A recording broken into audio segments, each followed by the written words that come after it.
players' TVZR matchup. And we can see spawning down in the bottom right-hand corner of Belshir Vestige is Startail Hack, who really worked his butt off on Whirlwind and could not put the nail in the coffin. Maybe missing some opportunities. But all the props in the world go to this guy, the red Zerg up at the top left. This is Incredible Miracles ByuL, who, man, he made for an exciting Whirlwind match. Yes, he did. And, you know, just to give everybody some information about what has been happening so far today, ByuL was able to take out Archer 2-0 convincingly. We saw Heck winning pretty convincingly as well, very surprisingly in my opinion, against Alive earlier today. So the winner of this match will qualify for the offline part of WCS, the WCS round of 16. That would be the first time that you or me will ever be able to welcome these guys over here in, well, that depends if it's going to be here, but in Rancho Cucamonga, Southern California, which is exciting. New faces are always cool. And the loser of this match is going to face the winner of Arthur and Alive. And, you know, I'm still expecting Alive just because Alive has been so damn consistent throughout the entire WCS season. And he really blew me away at Gamescom. Like, I always knew Alive was good, but at Gamescom he was just kind of next level good. And it was a shame that he lost that close series against First, because I felt he maybe could have even gone all the way. How impressive have some of these old names been in recent weeks, Kev? We've seen perhaps the resurgence of MMA. We just saw Tasia winning DreamHack. The one true Dong Regu. Looks like he's back in shape. What is going on, man? We're really seeing a shake-up in the StarCraft 2 landscape. Well, if anything, Tasia has always been very consistent. He is stronger in the summer months than he is in the winter.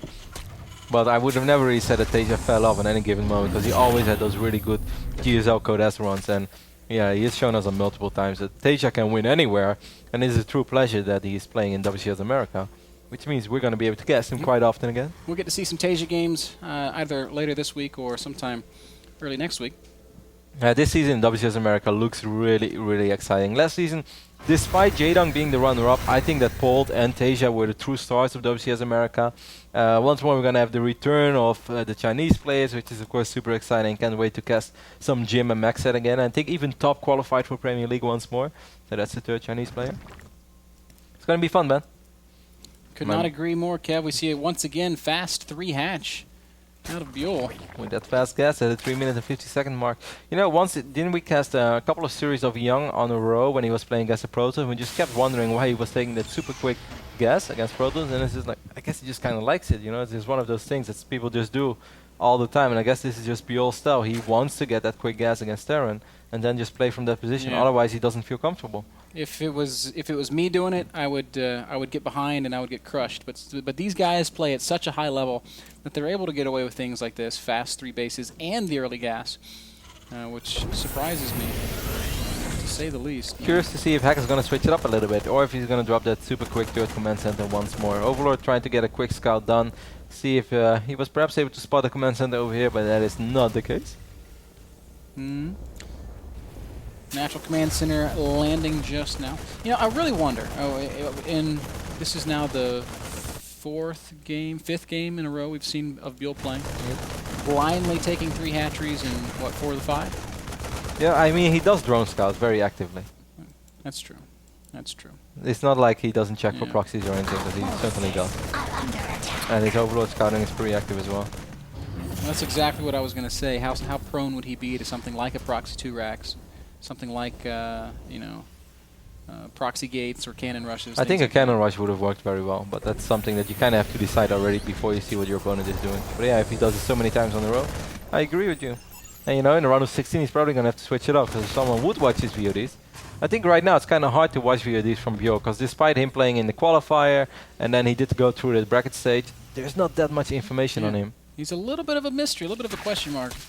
A player who perhaps was once touted, but who's never really delivered. And you know, maybe this is the rise of ByuL. Maybe this is his one his one shot. And both these guys are not very high ranked on the WCS ranking. I think ByuL is like around 120, and I think Heck is around 130 something. But if they win WCS America, they get so many points. They qualify for the season finals. If they have a good run at the season finals as well, you know, as crazy as it is, anything is still possible. If you win both tournaments, you know, at the end of the day, only one of them can do that. But if you win both of them, Ben, you know, you're there.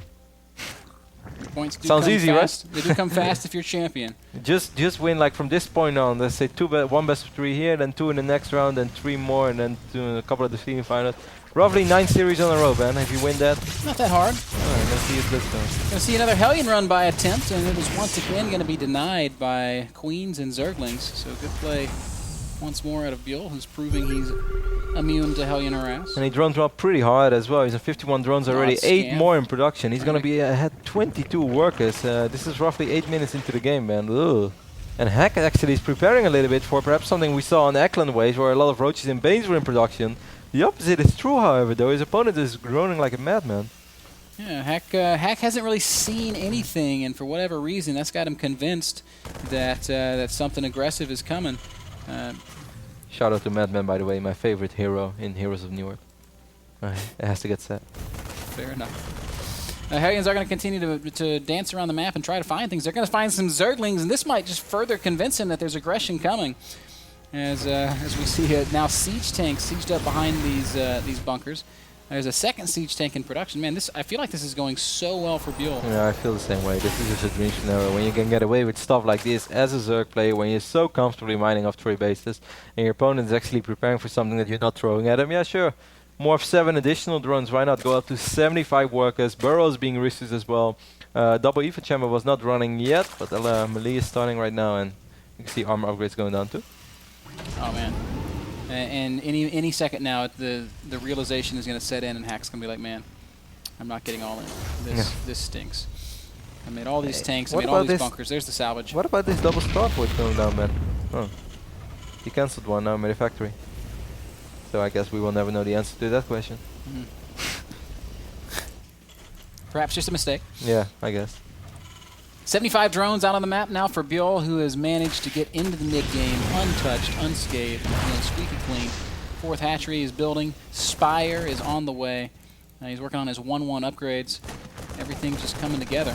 Overlords being sent out all over the map so he can prepare against the first set of drops that Hack could potentially throw it in, but there are no medevacts out on the map as of yet. Reactor is almost done at this starport. Oh, it's just not really Hack's game so far. 4th hatchery going down over here as well for ByuL. Or well, the 5th, there is a 4th one in his main base. Spire almost done, Ben. Might see the first Muda spreading their wings on beautiful Belshire Vestige on a Monday afternoon here. And look at the map control of him. Look at the position of everything. Perfect vision, and Hack does not have perfect vision, and this is the worst time for his army to be moving back. This was a fake Overlord drop, and a Zergling attack into the 3rd base is going to kill a ton of SCVs. What just awesome, intelligent play here out of ByuL. It's something he hasn't even attempted to do at all series long, and Hack fell for it. Pulled his entire army back to the main for these 3 Overlords. Even burrowed the Zergling, so he forced the scan. You know, it's a small thing that matters, but ByuL's map control right now is absolutely off the charts. He's gonna this is a blast. If you're Zerg right now, you're having the time of your life. You're just sitting there and you're like, I love StarCraft. This is so fun. I don't want this game to end. I'm gonna make Broodlords and Ultras, and then you know what? I have so much map control. I can make everything so rich. Maybe I should take another base and a few more drones. This is just the most beautiful thing there is. And you know, he hasn't won this game yet. A terrible engagement and everything could be different. He is up 30 supply though, and last time we were in a situation like this, they were even in supply. We have a couple of burrowed banelings over here, by the way. These Mudas, or these Zerglings, the Muda's gonna try to lure the Marines into it. It's gonna happen. I love it, man. Counterattack at the 3rd base. There is a Widow Mine there. It's gonna get shut down. Burrowed banelings get a massive detonation on the Marines, and there's another group of burrowed banelings. Will they be? Nope, those Marines are not gonna cross their path. But still, that pretty much took most of the power out of this little push for Hack already. He's still up 30 supply. Taking a look at the army supply, we see he's up 22 as well. It's certainly dangerous when you're surrounded by burrowed banelings. It's going to be hard for him to push on creep. Look at this counterattack army. This is a super scary army, and I don't even think that Hack has enough to deal with this. To the natural, the door is open, and in come the Mutas, the Zerglings, and a couple of banelings are going to burrow on the ramp, where they will be able to intercept the returning forces of Hack. Hack's going to try and deny his 4th base. I don't even know if he's going to be successful in that endeavor. As units popping out, he'll be able to come back and try to. He's going to try to bait the Marines over the banelings, but I don't think there's enough Marines there to justify detonating those banelings. As Lings continue to just run amok. amongst the mineral lines and the production lines of Hack. Man, this game has gone perfectly for ByuL from beginning to end. And he's playing Zergstad, he's just swarming his opponent. There's a medevac with quite a bit of precious cargo. 2 tanks were inside of it. That medevac will fall as well, and the supply is 80 against 160. Whew, I wasn't convinced.